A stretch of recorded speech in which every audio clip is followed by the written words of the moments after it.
Welcome everyone to this Universal Peace Federation International Media Association event. Okay, we've done Brexit, now what? And we're very happy that we have such a wonderful audience, a wonderful panel. Universal Peace Federation wants to continue having events like this to highlight pertinent issues, but particularly to emphasize its core themes of interdependence, mutual prosperity, and universal values. And we're very happy that Rita Payne has joined us today as our moderator. Rita has been helping a lot to organize this and invite a number of the panelists, and we're very grateful for her to add her great experience into moderating this panel today. So I'm going to hand over now to Rita, and she has you did unmute. If you could unmute yourself, please, Rita. Thank you. Okay, hello to all. Thank you for UPF for reuniting this happy family from different parts of the world. As you've all seen in the intros, it's been a long and painful journey since the UK voted to end its relations with Europe, with January being the first month of the brave new post-Brexit world. The process has left the country deeply polarized. So what will be the reality of global Britain? In the run-up to the referendum, pro-Brexit campaigners accused Remainers of engaging in Project Fear. Opponents of Brexit argued that Britain would be isolated with a diminished global presence. We are joined today by a panel of distinguished and expert speakers who we hope will bring clarity to this deeply divisive debate. So this appears to be a good time to consider how the UK can forge its way in the world. Are there some simple principles that could assist decision-making? Is this too idealistic? Well, we will now be hearing from our panelists who will give their ideas on the future for Britain, for the UK, in this global world. Will it be stronger? Can it forge a new identity?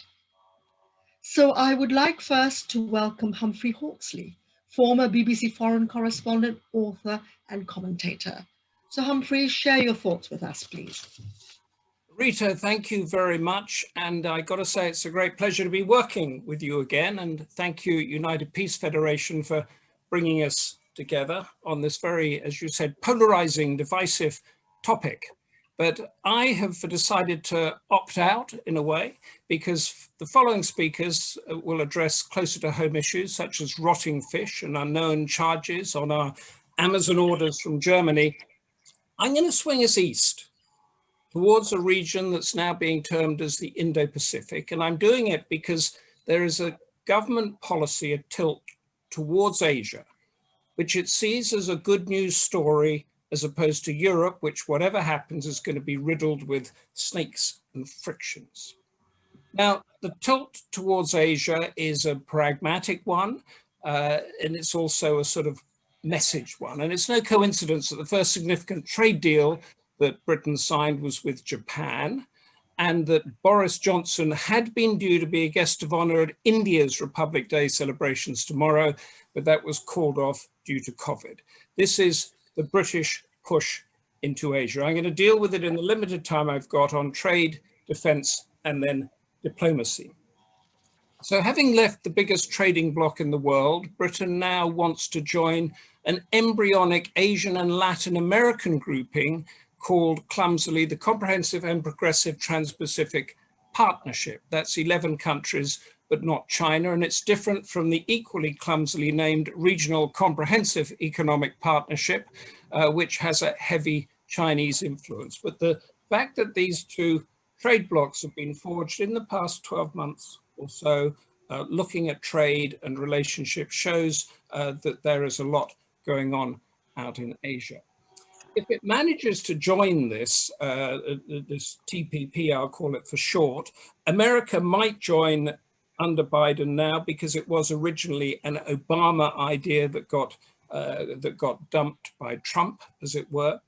But if it does manage to do this, the story it will tell is about Britain at the heart of a region filled with promise, flexibility, can-do, forward-looking attitude that is lacking in a Europe trapped in red tape and moribund institutions.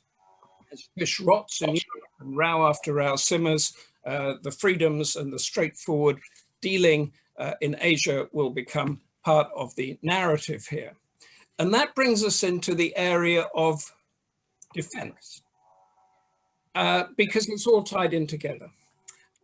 When the new US Defense Secretary, Lloyd Austin, called Ben Wallace, I think over the weekend, he pinpointed at the top of his Twitter feed on it, he hashtagged something called GSG21, which translates as Carrier Strike Group 2021. This is the Royal Navy's brand new Queen Elizabeth aircraft carrier, leading a multilateral task force to the Indo-Pacific later this year. It will have American Navy, an American warship with it, American aircrew, French and Dutch warships, and along the way there will be exercises with the military of India, Australia, Japan, Singapore, possibly Vietnam, many others. The point that it is making here is that Britain is joining a military alliance to protect the sea lanes of Asia and, of course, to balance China's expansion. And of course, tied in with that will be trade deals. So the Japanese trade deal, yes, it was a trade deal. Japan's got a lot of investment here, but it was also something to bring Britain into that thing so that it's not just seen, the whole of the Asia Pacific is not just seen a US-China fight that we saw under Trump. This is a multilateral fight against an authoritarian hegemonic power, or whatever you want to call it. So there will be trade deals, although probably not quite what we had hoped for a few years ago with China. That situation has changed. And that leads us to the diplomacy or the politics. There will be more British faces around the Asian diplomatic circuit, more VIP visits like Boris Johnson's one that was going to be in India.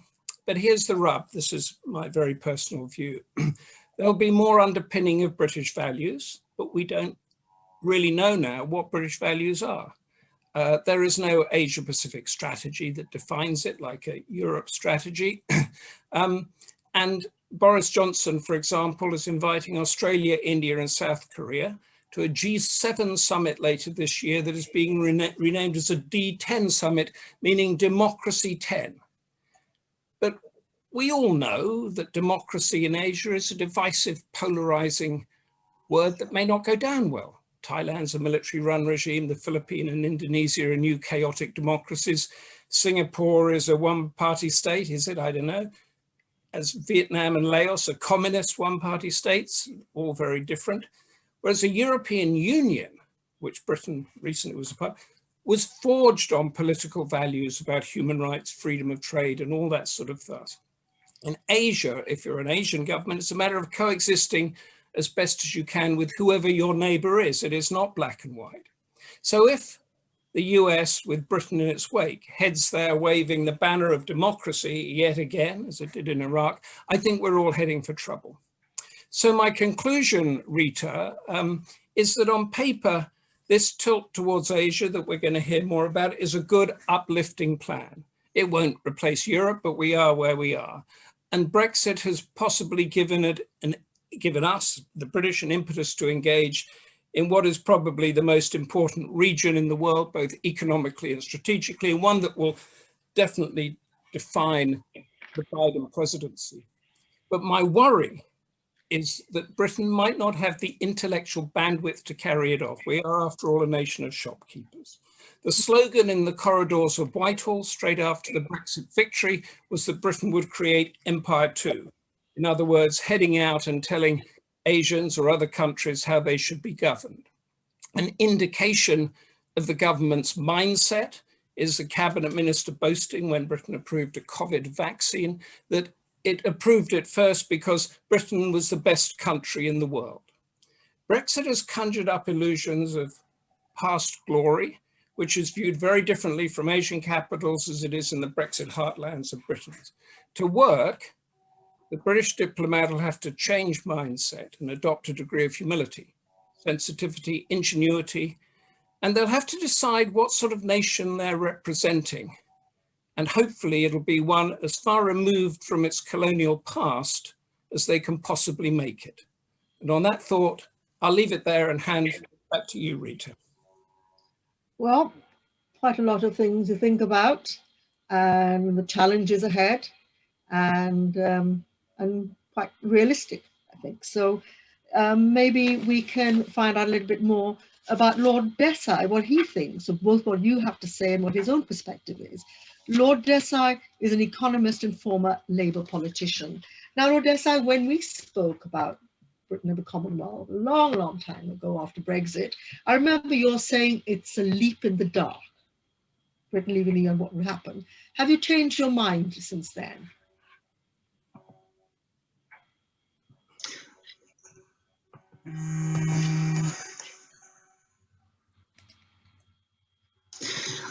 You'll have to unmute. Can we turn on his mic, please? Lord Desai is muted. Okay, is it better? Yes, thank you. Okay. Well, I voted to remain. I accepted the Brexit verdict, and I hoped that we would get a good Brexit. Then somehow that will break down in the middle, and we'll all go back to EU. You know, I see the exit as another chapter in the, as it were, downsizing of UK since Suez. I think in Suez we had our first comeuppance that stop thinking you're running the world, you're not. Then I think we had retreat from Suez and so on, but in desperation we joined the EU. But we never really quite settled in because we thought we were the big dogs and these miserable people should be grateful that we had saved them in the Second World War, etc., etc. So I think we fell out again because we could not decide whether we were European or we were the great empire or what we were. Now that we are alone and sovereign, first of all, we shall discover that there are going to be significant costs to Brexiting. We are finding out that the agreement which was signed in such a hurry is not really as good as the government pretended. It will take a year or two before all the wrinkles are worked out. But what we have is an economy which is now largely a service economy. Manufacturing has sort of become very small in it. But in terms of knowledge and innovation, financial technology, pharmaceuticals, medicines, higher education, it is a first-class economy. I mean, I'm not competent to talk about defense, and I hope that they stop having delusions. But I think what is needed, perhaps, and some maybe the Labour Party may get into this, how to make Britain a sort of large Scandinavian country. You know, Scandinavian countries manage to be technologically very up there in the front. They manage to fit their foreign portfolio to their ability and size. And I think it would be very good if UK decided that it would be a large country, larger than Norway, larger than Finland, larger than Denmark, but a good country with a good human rights record, with no ambition to run the world, and stop making alliances and start improving life at home. Because what we have discovered in COVID is that about 40 to 50% of people are leading dreadful lives. And we have the ability to do something better. And it's time we stop running the world and try to actually get a decent life for everybody concerned. There should be no food banks in this country. The children should not be needing, free meals when school holidays and all that. I think we have a lot to cure here, and we should basically stop running the world.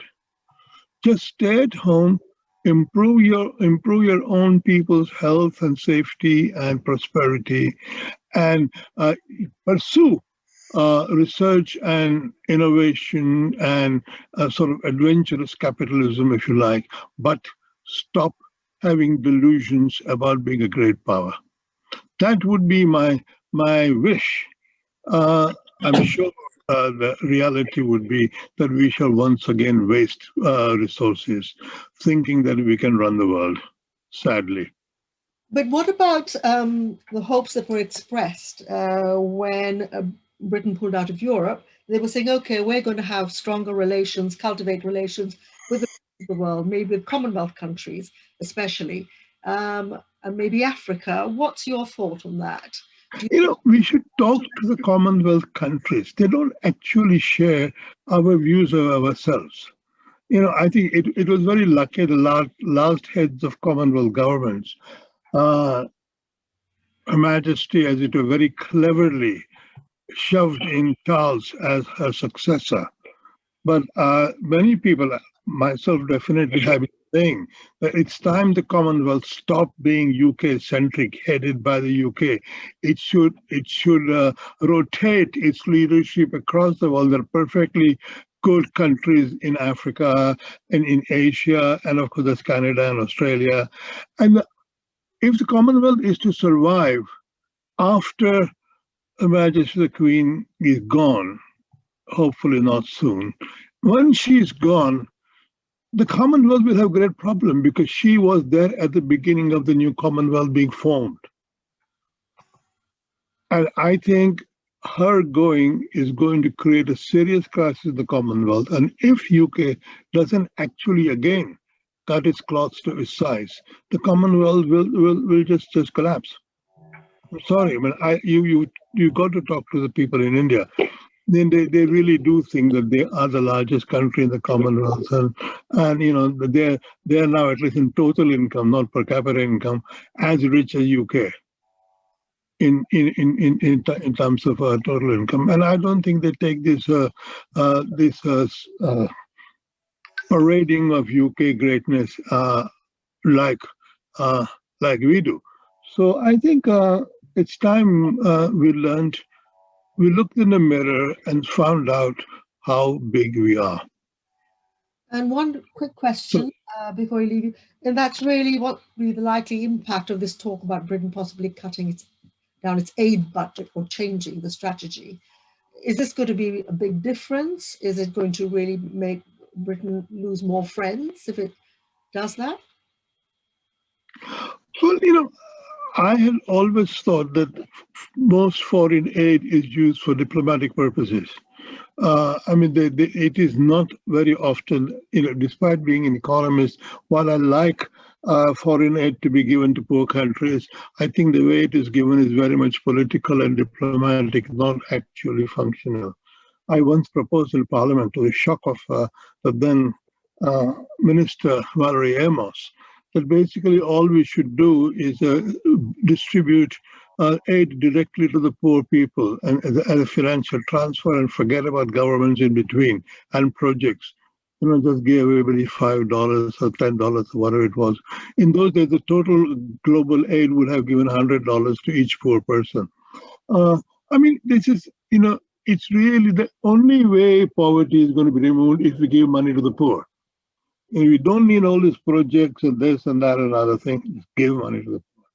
We're not going to do it because we give aid to advance our diplomatic agenda. Every country does it. And so if you integrate aid with Foreign Office and defense, that at least is being more frank about what you're going to do with your money. Don't pretend that you're going to promote human rights, because you're not. You really basically want your defense contracts and you want your access and all that. So it may sound rather heartless, but I think I don't think the effectiveness of foreign aid is going to be either greater or smaller due to the merger. At least it will be more more obvious and frank admission that we think foreign aid is part of foreign policy. And just again, I keep getting other thoughts. One last thing, the Foreign Secretary Dominic Raab said there was an exciting year ahead, 2021. Global Britain will chair the UN Security Council in February, preside over the G7 summit this summer, host the COP26 climate change conference in November. So he said, as a force for good, we will expand free trade, promote human rights, and tackle global challenges like COVID. So you're not convinced? I think this is, you know, I mean, we have suddenly decided to lead in climate change. We have not been leaders in climate change. And I don't want to go into all this, but my view is it is by accident these things are happening this year, right? But I really do think that since New Labour departed and Ed Miliband stopped being environment minister, we haven't really had a good environment minister all these years. And it is suddenly everybody's talking climate change, so we're talking climate change. We haven't actually done that much at home about climate change. And so I think very much in the Boris Johnson government, you know, people believe their own fake news. And they believe their own lies or at their own boasts and show very little strategic understanding of what limited goals they have and how they can achieve them. Country is very tolerant. I'm absolutely amazed how tolerant the country is, but I guess COVID makes everybody tolerant. But I'm not expecting any great success out of COP 21 or G7. G7 I have no respect for, so I wouldn't go. I think it's a complete talking show and it's utterly useless. G20 is even worse. But and this D10 is not going to give us any good thing. I think, you know, we are no longer a great power. Let us be a country which makes its citizens healthy and not poor. Try and reduce inequality, try and make people healthy, look after children, eliminate children's poverty and child poverty, and just, you know, just be a good country and not hanker after world leadership.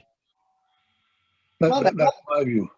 Well, thank you. That's sense.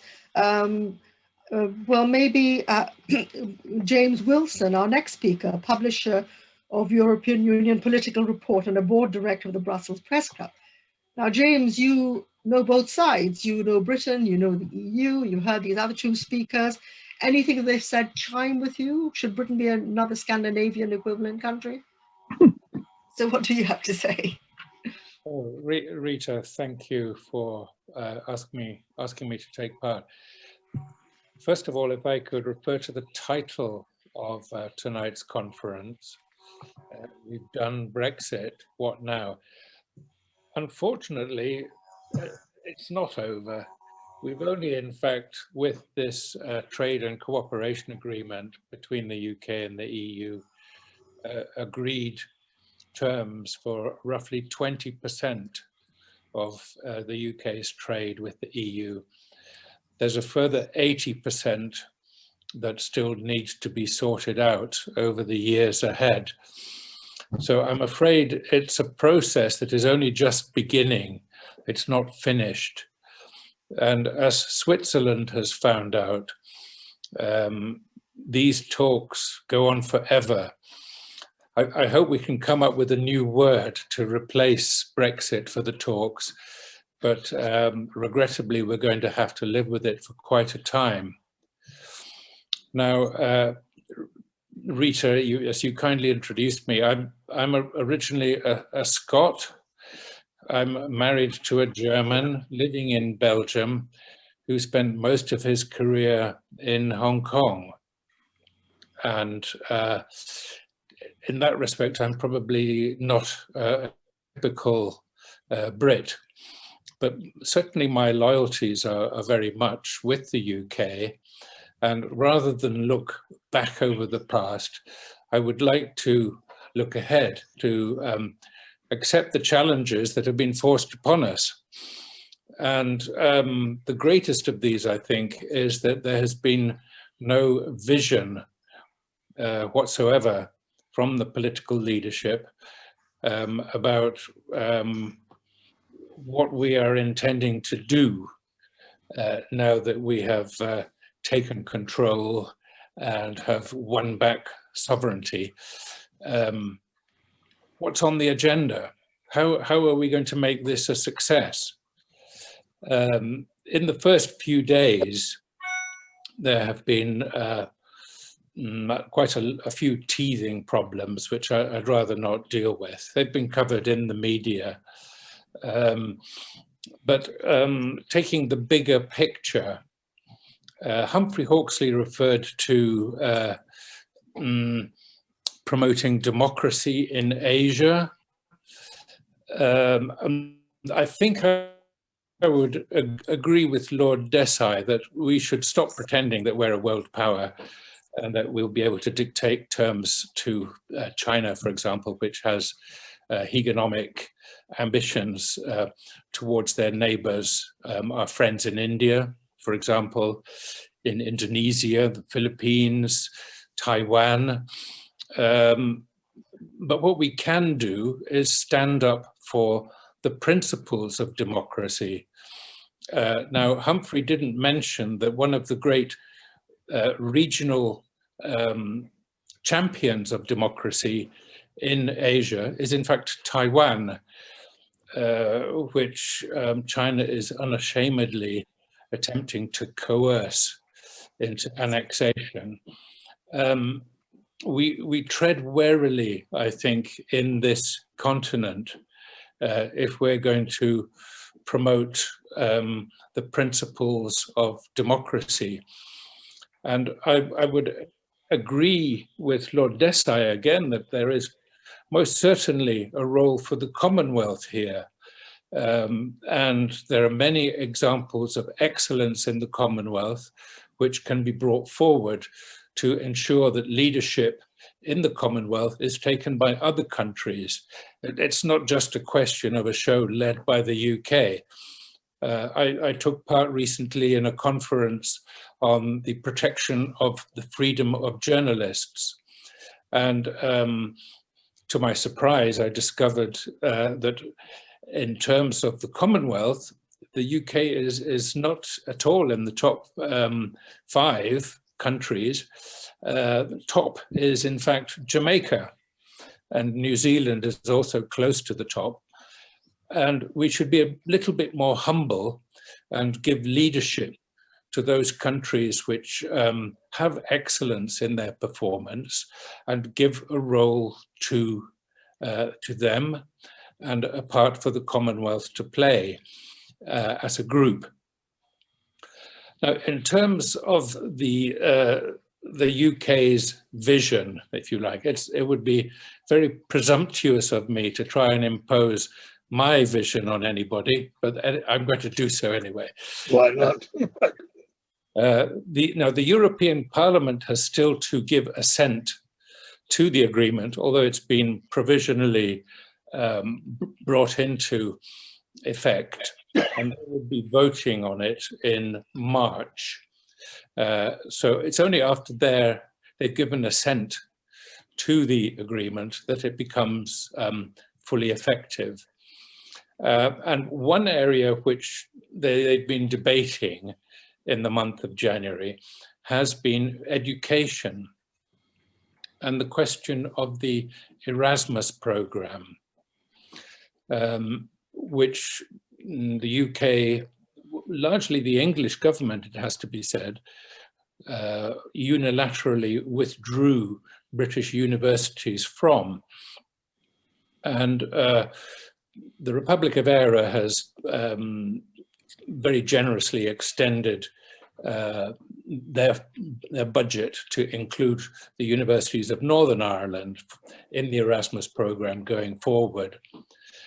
Scotland has started talking to the European Commission about the possibility of Scottish universities being readmitted. And I think the Welsh are similarly minded. It was in fact a Welsh former commissioner who invented the Erasmus programme.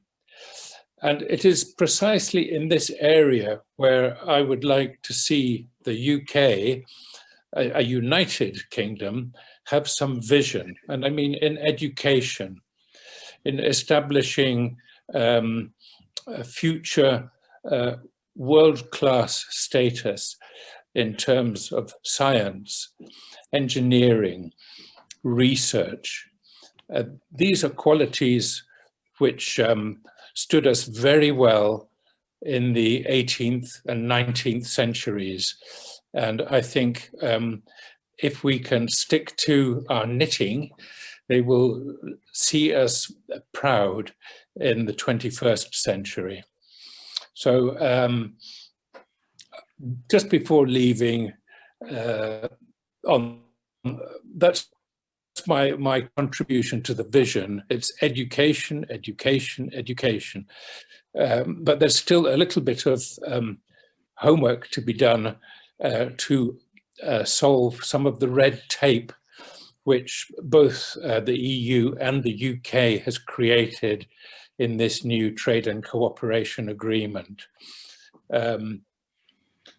It was Margaret Thatcher back in the late 1980s and her commissioner, Lord Cockfield, who set about a unilateral assault on Brussels red tape, and they succeeded. So I'm slightly befuddled and bemused as to why we've had to recreate this red tape yet again in the 2020s,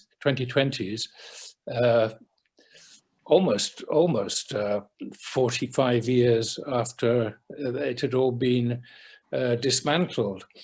So this is something which I feel our government can do to help business, the smaller businesses who frankly just don't have the resources to deal with a bundle of red tape.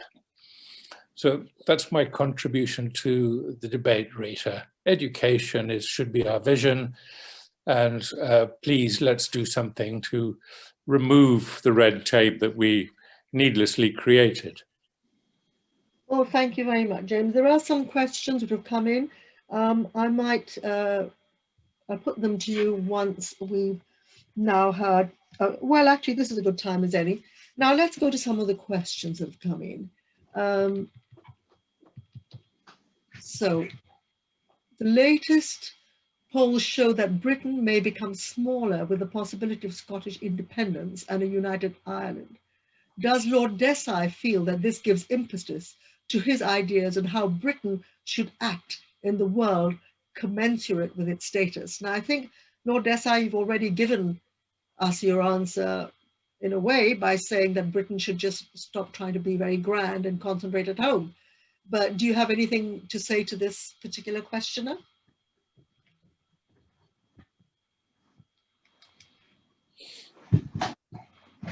Lord Desai, I was just giving you, passing on a question. Sorry. Yeah, you've already addressed, but they said now that Brexit's done, now make the best of this. So can the UK now raise the Commonwealth partners to a better standard of human rights? I mean, you had said that Britain should concentrate on itself. But then there was another questioner saying the latest polls show that Britain may become smaller with the possibility of Scottish independence and a united Ireland. Does Desai feel that this gives impetus to his ideas of how Britain should act in the world commensurate with its status? I was going to mention that we may only be England, we may not be UK. Am I unmuted? Okay. I think it's very likely, that we will have devolution turning into independence. The old Dominion status may be revived, and Scotland may become a Dominion status country, and Northern Ireland will most definitely go into the happy state of United Ireland. No, I think we haven't actually thought that through. But if we allow devolution to proceed in line with people's wishes in those devolved areas, it would make UK look very good.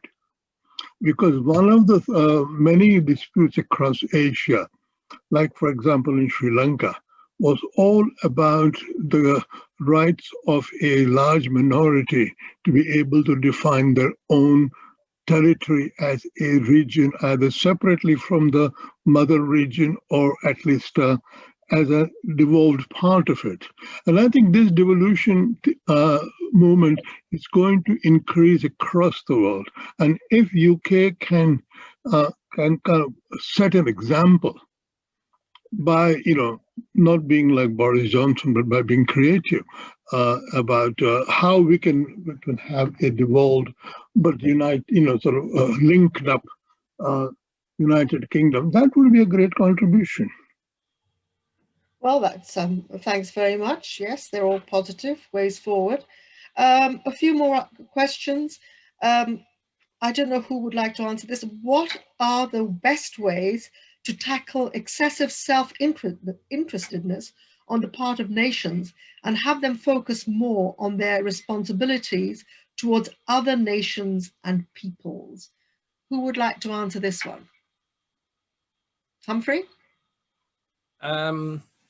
Yes, I think that there's more talk going on now. The more of these conversations I have, the more, and specifically in the new people in the Biden administration, not so much in Britain, because I said earlier we're a nation of shopkeepers, but certainly that there needs to be a restructuring of what's loosely called the world order, and a way of implementing it, because at the moment we're seeing that there are certain values that were enshrined in the United Nations, that great idea after the Second World War, and they are being bucked time and time again, and they're only being policed when there are raw power interests.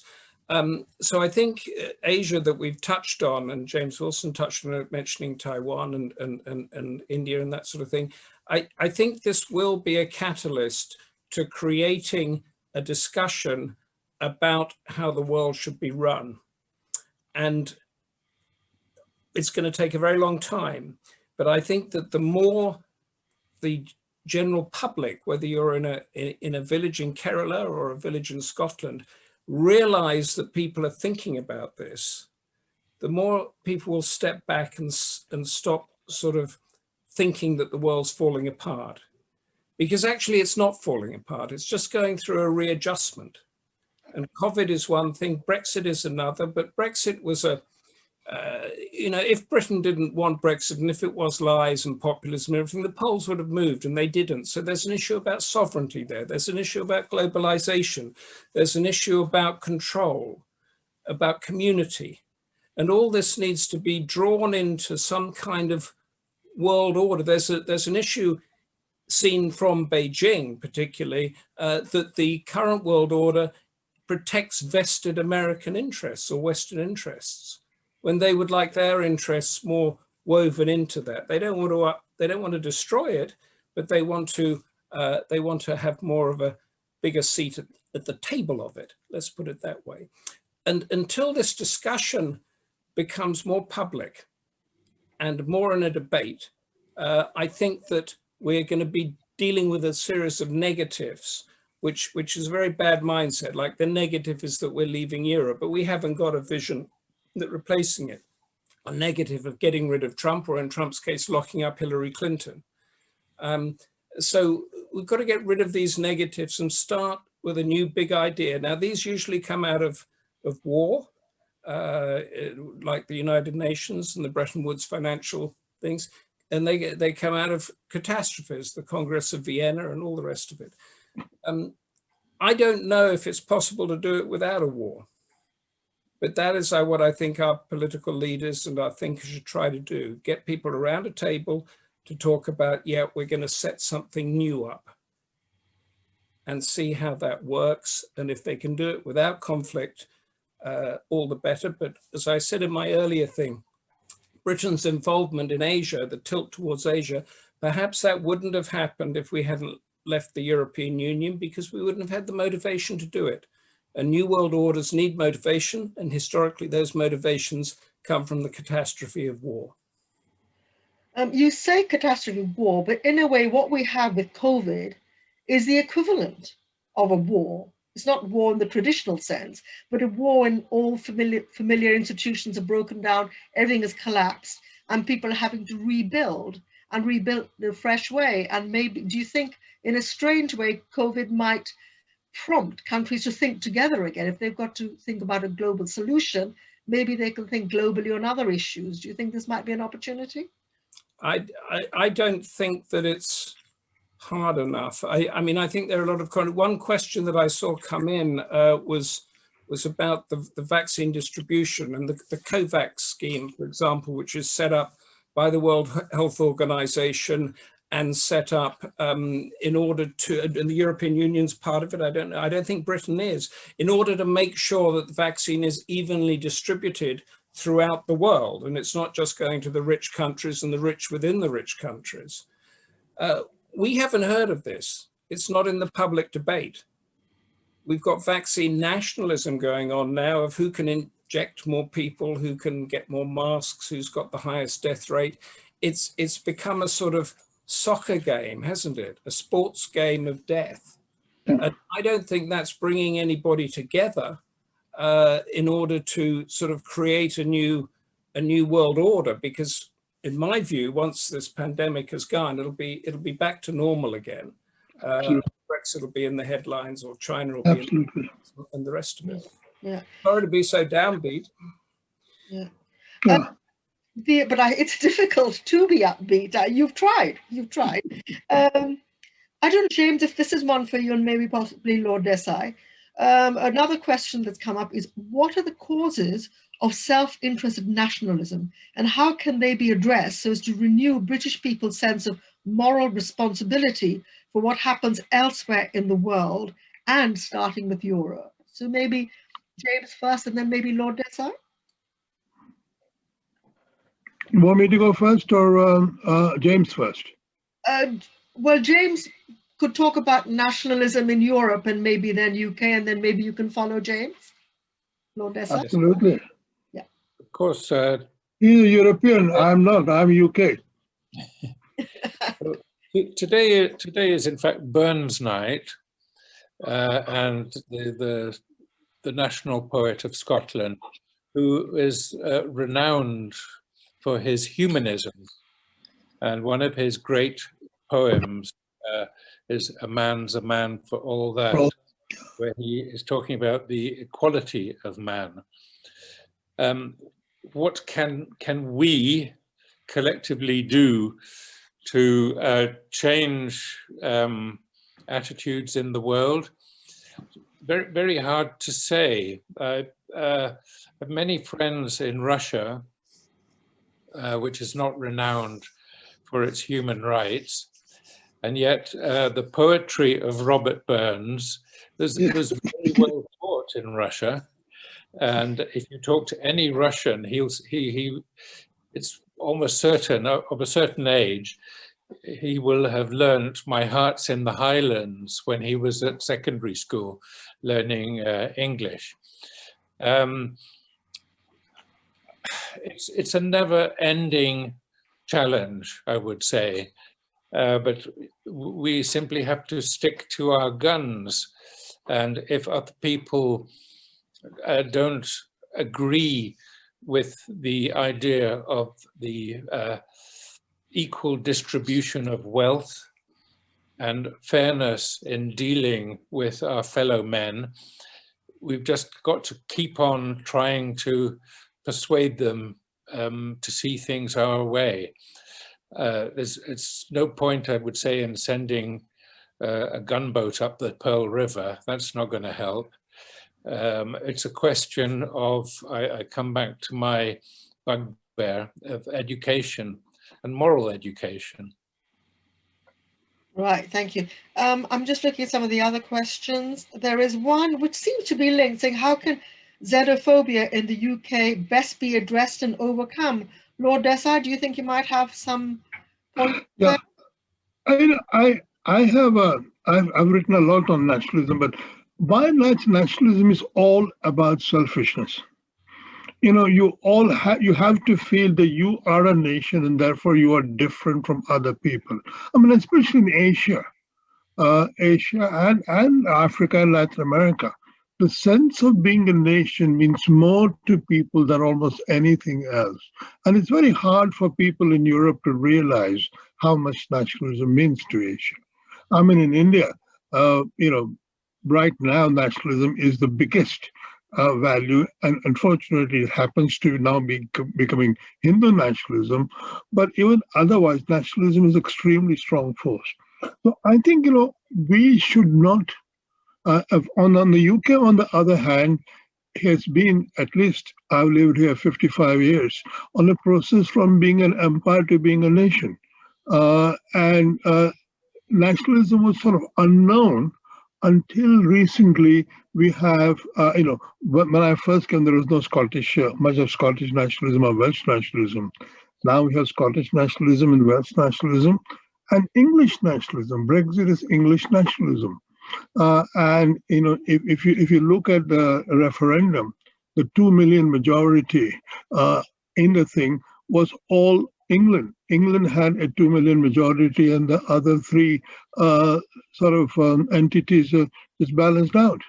So we are right now going through the English nationalist phase of British history, and right now, we don't actually feel very kind to the rest of the world, except in our ex-imperial sort of pretensions.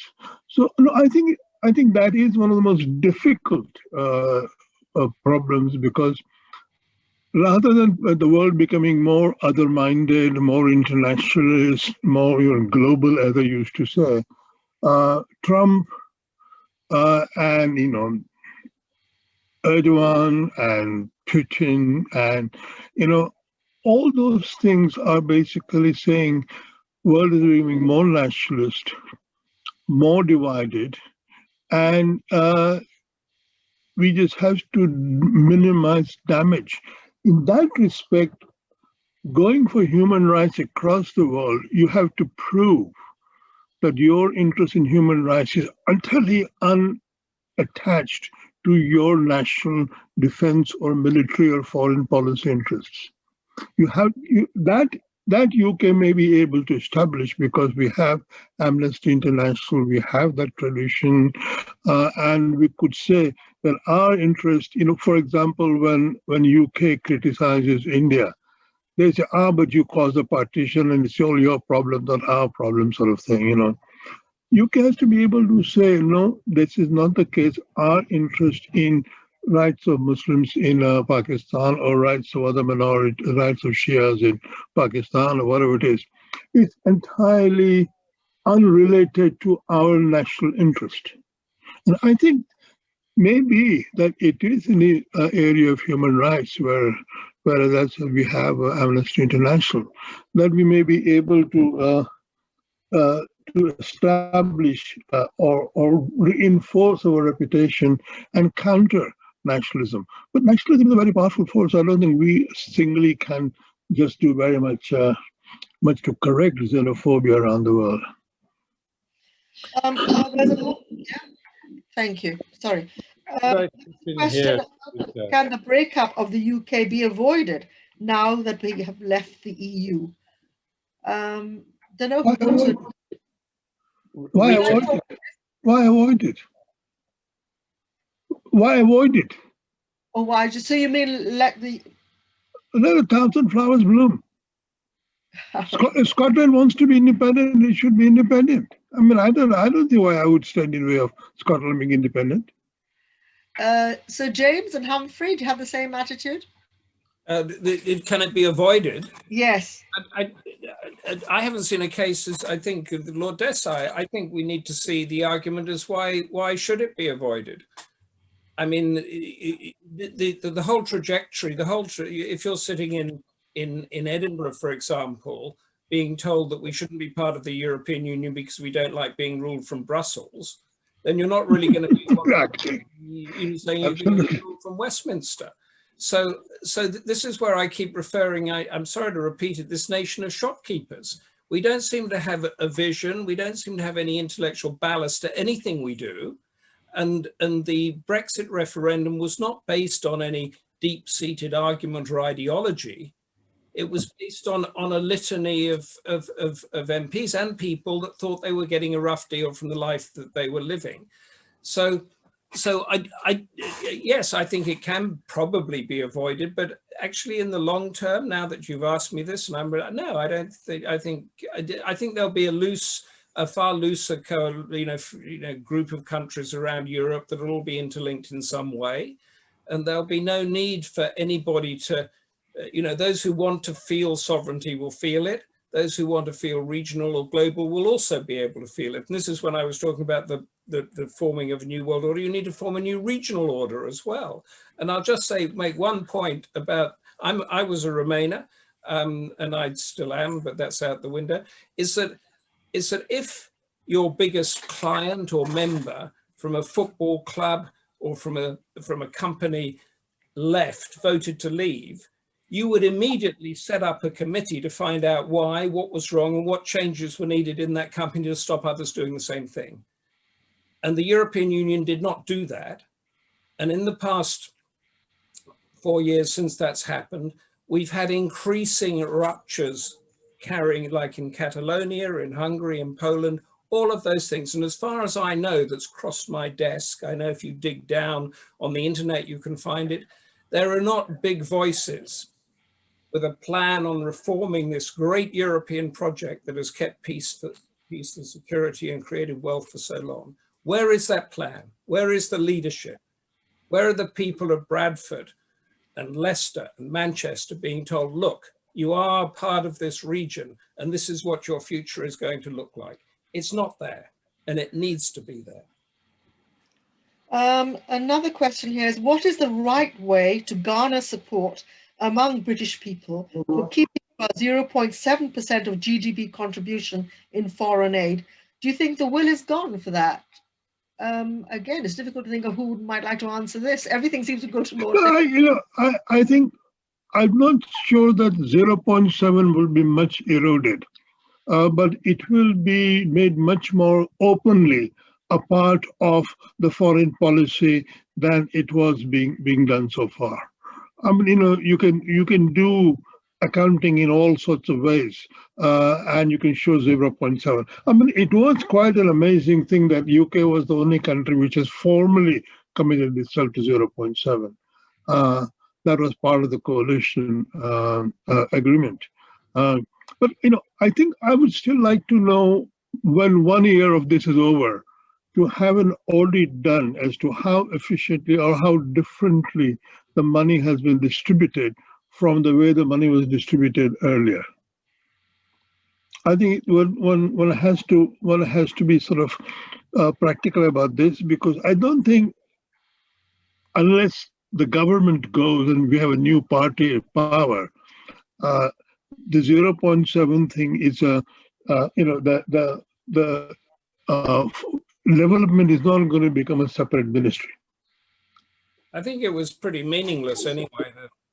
Not meaningless. I mean, it was a benchmark, but yeah, exactly. Up and down, so the amount goes up and down. And I know for a fact, being out in those places, that come the end of the tax year, there was millions and millions of dollars and pounds being thrown into projects that were going nowhere. Absolutely. But let me give an example. Whenever the Americans threatened to withdraw their troops from Germany, the Germans said, no, you can't do that. They're very important for our domestic economy. Is that development aid or is it not development aid?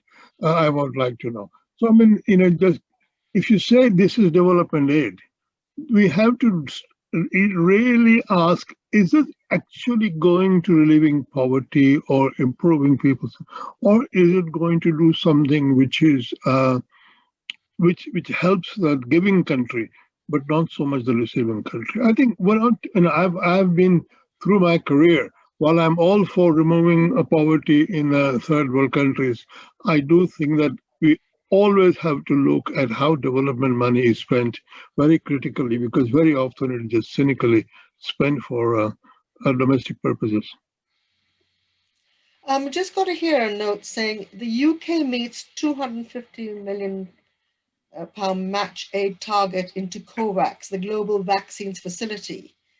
The UK has now mobilized $1 billion from global donors to support vulnerable countries to access coronavirus vaccines, stopping the spread of the disease. So that is more like a comment than a question. Yeah, so what about all over the vaccines? Private charity in UK is very good. The capacity of people to give money for good causes is astonishingly good. I've no doubt about that. You know, Oxfam is badly run nowadays, but Oxfam was there early on before development aid became a sort of an issue. And I think from that point, it is a very generous country. There's no doubt about that. It's not the government. The people are very generous. Right, okay.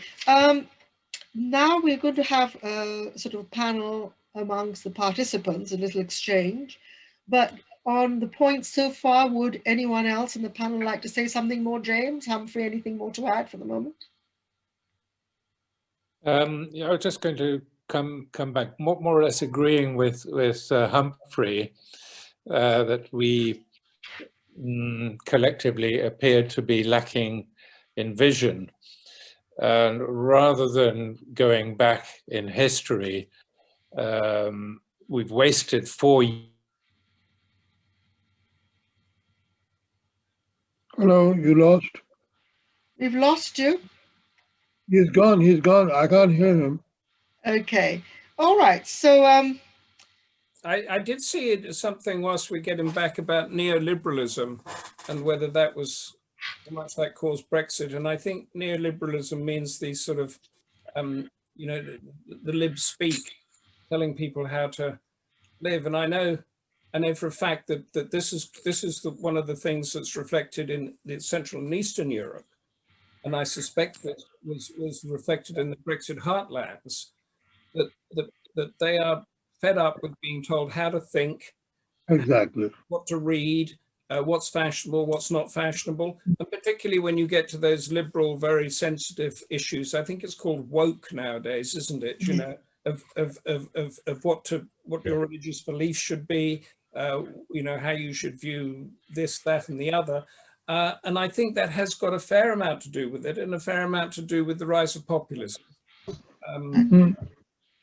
And here's something that's put forward again to a look ahead in sort of in a positive way. We are a nation of ideas and creativity, including science and technology. How do we get that standing back? So I think what I have witnessed in the last 20 years, 25 years, how universities have transformed themselves into very active research centers, but also they have converted that research into business in a very positive way, especially in medicine, in pharmaceuticals, in digital technology, in financial technology. And, you know, they've all become kind of engines of business and of higher education. Now, you know, and this is the future. The future of UK is going to be, or at least England is going to be, as a high level of education, skill, technology, and innovation. I mean, in financial technology, fintech, we are a leading country, bar none. And it is, you know, so that way something is going for us. We're just no longer a manufacturing country, and we should stop pretending we are. So now there's one which I think for all the panelists to answer. What do the panelists see as being a realistic vision for any world role that the UK may aspire to now that Brexit is a reality? Should we start with James, Humphrey, and then Lord Desai? James is back. James? Oh, yes. So what do you see realistic vision for any world role that the UK might aspire to now that Brexit is a reality? Let me put it this way. If China becomes a #1 power in the near future, the whole idea of a world order is going to have to be rethought, because the whole world order was the Allies who won the Second World War and all that, and the five were supposed to take care of the whole world. A lot of countries in the world have become independent and don't want to be looked after. And I think that the Allies themselves have unequal development in power. So China is very powerful. We don't know how soon America will recover its strength, and Russia should not be in the great power league at all, because it is no longer the Soviet Union, it is Russia. And I don't know why UK and France are either. So, the whole world order thing needs to very serious think, well, who is going to rethink it? No permanent member is going to give up their veto. You can't reform the UN because the UN cannot, the reforming of the UN depends upon the Security Council, and Security Council is so out of date, they're not going to reform themselves. So I think a new world order will emerge, but it'll be screaming, crying on behalf of the old big powers. Right. New vision. Being realistic, what can Britain do now? Humphrey, you've already said that Britain is bereft of vision at the moment. But if you were in power, you were able to dictate policy, what advice would you give? I think Britain's main role over the next few years, apart from everything we talked about, is to drive through the reforms of European institutions, be a prime mover of that. And when Europe, the EU's 27 members, there are 44 countries in Europe, there are 17 countries outside the European Union. Some of them are every one of them is entangled in some way with it. But Europe could be the innovator, the driver, the reformer of European institutions to make sure that the European project withstands and is durable for the next 50 or 100 years. James, what do the Europeans think of the UK? How seriously do they take the UK? I think a large number of people are bemused as to why the UK decided to shoot itself in the foot. They don't understand it at all. There was a degree of rabble-rousing, nationalistic antagonism, which was driven by the American lobbyist Phil Bannon, with the light of Le Pen in France, Malvini in Italy, Orban in Hungary, and with the Polish Law and Justice Party. Those sort of nationalist bastions have become very quiet with the demise of Donald Trump, so that nationalism in Europe, although it is still alive, it's on the back burner at the moment. At one level, you have some very petty-minded actions against the UK. There was a story run by The Guardian last week about Dutch customs officials confiscating British lorry drivers' ham and cheese sandwiches because they threatened to break the rules against the import of certain foodstuffs into the EU. But by and large, that sort of petty behavior is in the minority. Most Europeans are rather sad that this has happened at all. They don't quite understand it. A few people, like myself, I would say, are very frustrated that we wasted 4 years debating this, 4 years that could have been much better employed dealing with more pressing questions that face us on the world stage. So in a nutshell, we still have a lot of friends in Europe, definitely. I have lots of friends from different countries who are celebrating Burns Night tonight. Some from Finland, from Belgium, from Italy, from Spain. And it's a celebration of part of our British culture. There's no ill will, in my view.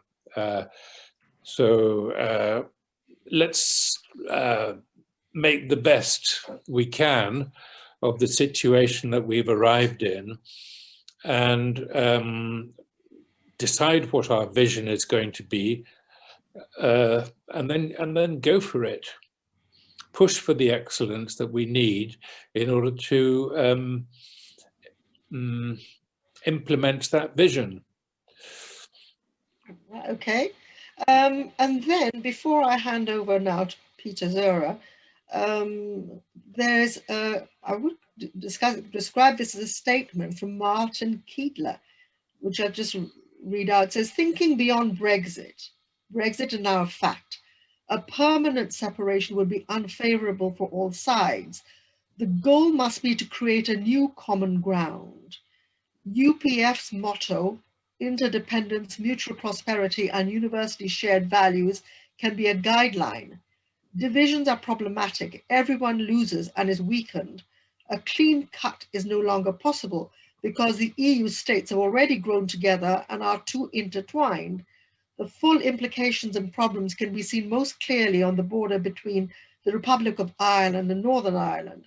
There is no way around necessary reforms. The root of peace and the unification process of Europe lies in the faith of people like the German Chancellor Konrad Adenauer and the French Foreign Minister Robert Schuman. It is to this root of faith in God that Europe must return. So that's quite a rousing statement. I don't know if any of you want to continue. Is this something that Peter you could pick up on? Can I? Sorry, let Peter go, yeah. Okay, Peter, so now I'll introduce you. Peter is International Media Association for Peace Coordinator for Europe. So Peter can pick up a lot of some of these other points and this statement. So I'll pass on. You've got a presentation as well, Peter. Yes, I got one. Yeah. Let's see. Okay. Go ahead. All right. Okay, does it work? Yeah? Yeah, it works, yeah. We can hear you. You can't hear me? Oh, yes. Yeah. Yeah, we can. Yeah, okay, good. I'm very thrilled by this discussion. Hello, everybody. Some of you know me on the panel, some not. Very happy to meet a Scotsman here. I lived for 2 years there in Scotland, 3 years actually. And I never forget the Scottish. Right. So I've been asked to give a short overview of what IMAP is about and about IMAP's principles. IMAP is the International Media Association for Peace. So let me see. IMAP is one of the 6 associations, UPF associations, and it has been founded in February, 2nd of February, in Korea, Seoul, Korea, South Korea. And these are the, we have signed a declaration of IMAP. This is just one paragraph of this declaration. We propose to inaugurate the International Media Association for Peace, a project of the Universal Peace Federation to work in conjunction with the International Summit Council for Peace, International Association for Parliamentarians for Peace, Interreligious Association for Peace and Development, and the International Association for Peace and Economic Development. So this was the inauguration session of IMAP, and we have had about 400 journalists from almost 80 countries from all over the world there, and we had some incredible panelists. It was quite a feat, actually. And so I have been hoping that IMAP will be established, or something like the Media Association for the World Media Association, which has been established by the founder, Reverend Moon, in 1978. But then later on, the Media Association really fulfilled an incredible, significant purpose in the opening up of the Soviet Union. The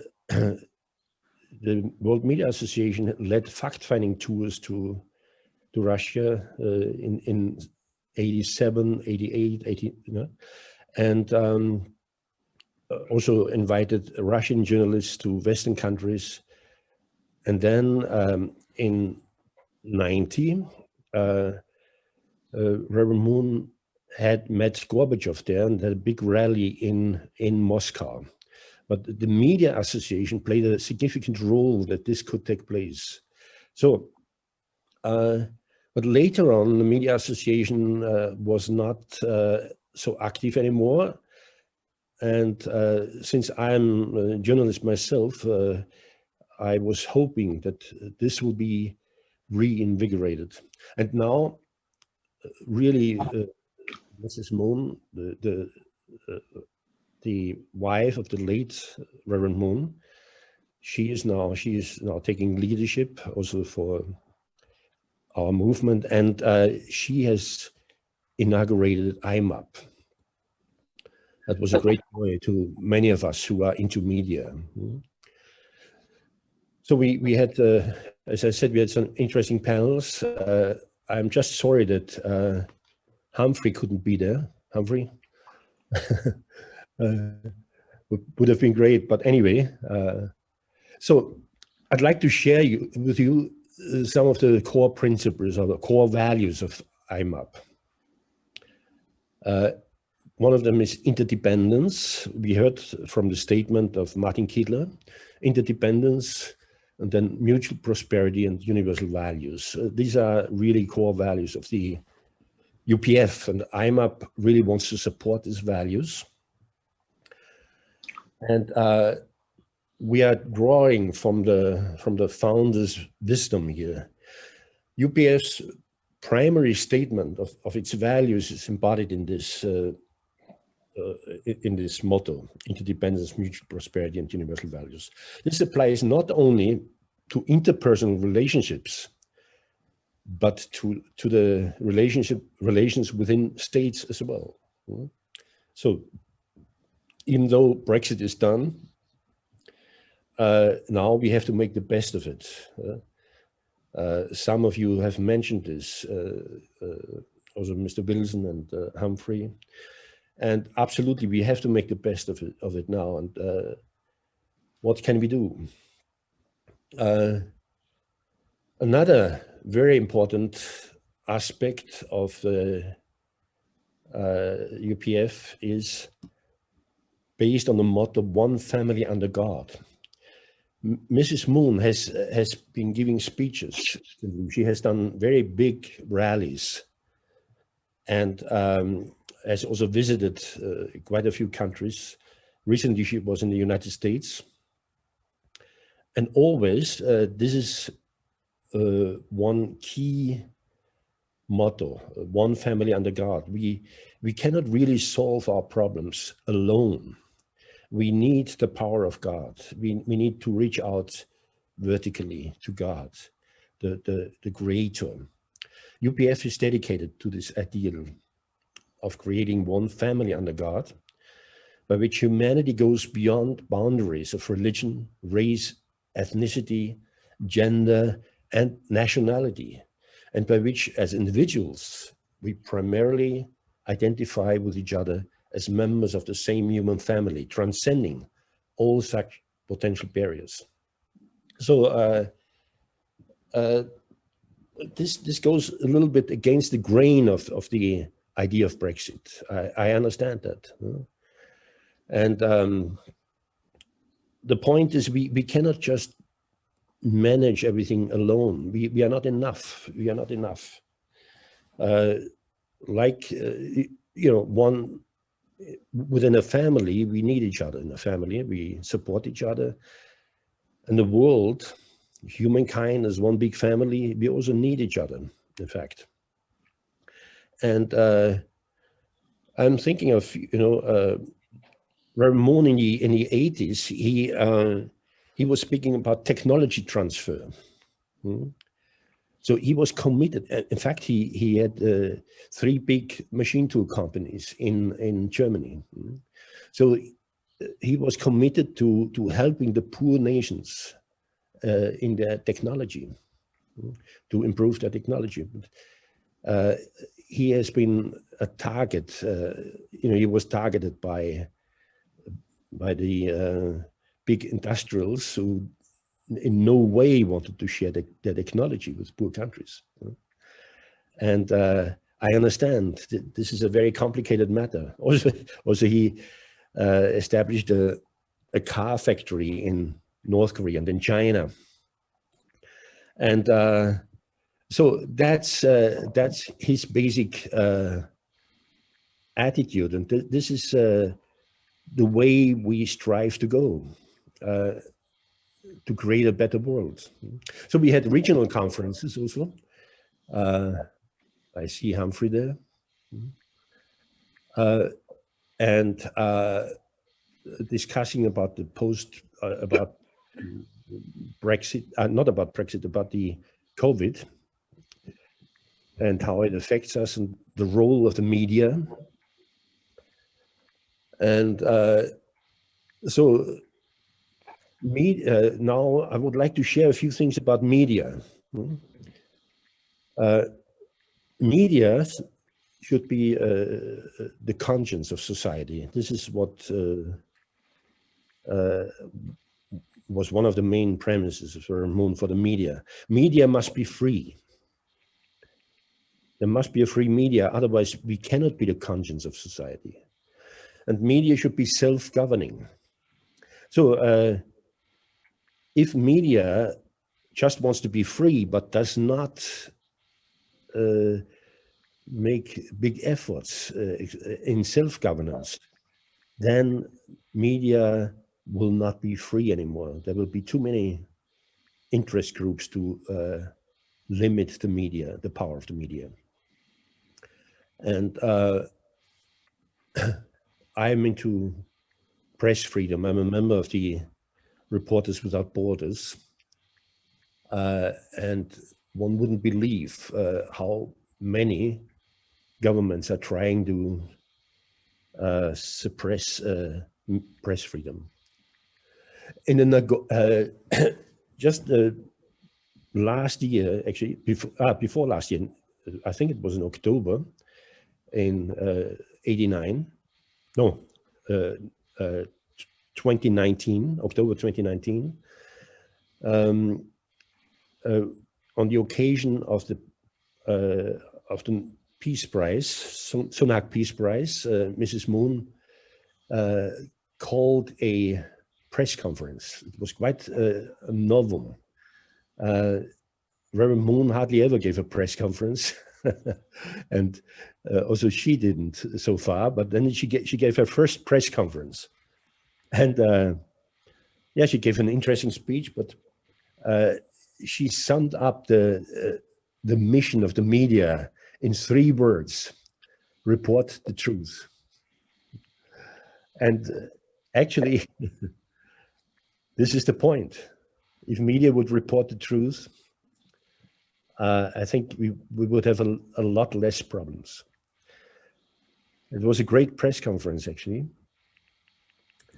So, in fact, the media needs a new paradigm. At the moment, mainstream media is on a kamikaze mission, on a suicide mission. It's really down. There are so many journalists now have to leave the agencies, the corporations, and they are without work. It's an all-time low. The media is at an all-time low at the moment. We don't know when this will stop, this downward trend. Also, the media will need to align itself with a higher dimension. Without God, we cannot solve essential problems of human existence or society or environment. So this is one of the positions of IMAP, definitely. In the media, we need a reset. There's a lot of talk about Davos, and the big reset and so on. But in the media too, we need a reset. The principle of living for the sake of others, which is one of the key principles of the UPF, will have to be applied to the media as well. Currently, we have some toxic trends in the media. For example, celebrity journalism. The story is the journalist, not the facts. This is a real toxic trend which is going on right now, already since quite a few years. The purpose of journalism itself needs to be redefined or reset. The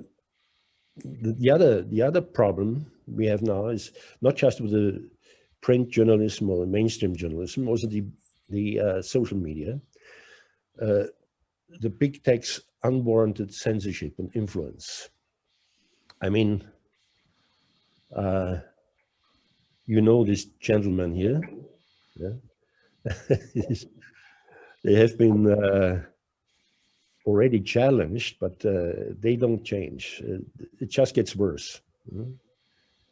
This is Mr. Jack Dorsey, who just kicked thousands and thousands out of Twitter.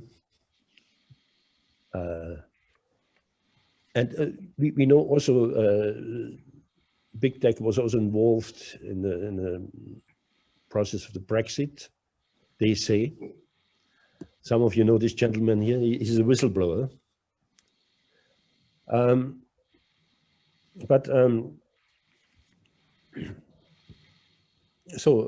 IMAP is trying to create a framework or a forum, a platform for journalists to reorient ourselves and to discuss these issues in a safe space, so to say. We really need this discussion. So I'm almost finished with my time.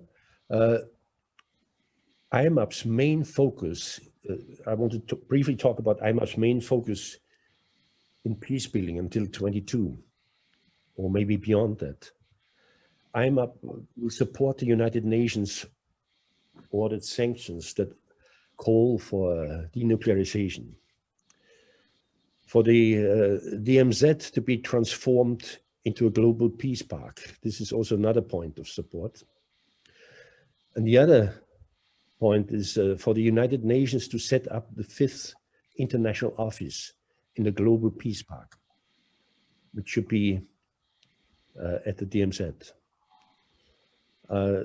There have already been conferences based on this premise, and there are already discussions, and many politicians and diplomats seem to be very interested in this project. For an official end, this is another aspect, another goal, for an official end of the Korean War Treaty to be signed. Korea is still at war. So these are just 4 of these goals which we will be campaigning for, which we will support. We know this is a big task, but So journalists play a vital role in guarding. Yeah. Journalists play a vital role in guarding against totalitarianism and supporting the expansion of freedom. So journalists shouldn't spend too much time in, just praising themselves, or get lost in the nirvana of insignificance. There are so many important things to do. We believe that when media properly exercises their great power and influence, they can help secure freedom and peace for all humankind. This is the fourth power, the fourth estate. Thank you very much. This is all I want to share with you. It was great meeting with you. Thanks a lot. Bye-bye.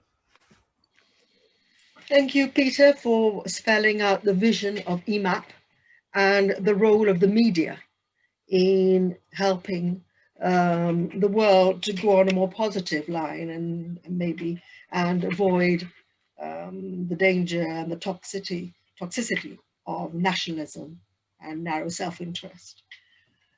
So we've now heard from all our speakers, every one of whom had a significant, insightful contribution to the global future for Britain after Brexit. Some were realistic, some were tough. At the same time, I think everyone said that there was a way. Lord Desai said maybe Britain should concentrate on improving the lives of people in the UK instead of trying to be a great power. I think from Humphrey, we gathered that Britain could do with more substance rather than talking big. And James, you of course highlighted what Britain could do was, make a contribution towards education. So now can I hand you over to Robin for your final thoughts, Robin. So thank you all. Thank you very much. Thank you very much, everyone, for your contributions. And Universal Peace Federation, bringing together these 6 associations, has periodically world summits. There was one in the February of last year, just before COVID started to take off, which embraced 5,000 significant people from these 6 different areas, from politicians to former heads of state, some heads of state, etc., religious leaders, etc. And it creates a great forum whereby people can come together and exchange views. There will be another this year. I think it's planned for November, but we will be continuing these kinds of meetings during the year, and we will also contribute to that World Summit. I wanted to show one picture of an event that is coming up in a few weeks' time, which is during World Interfaith Harmony Week. We will be doing an event featuring youth for peace and development, essentially bringing together young people with mentor support and helping them to contribute in service projects to the different communities, and also after teaching them skills and supplying them with mentors, then helping them to do something in their local area. This is also a project that we're doing this towards the end of this year or beginning of next year. That's the next event on February 4th. Please join us if you have time. We'd be grateful to see you. Thank you very much, everyone. I'm very grateful for all the contributions, all the questions, and all the people who have been participating in this wonderful conference. Thank you. And thank you very much, Rita, for moderating it so well. Thank you. Thank you. Very much.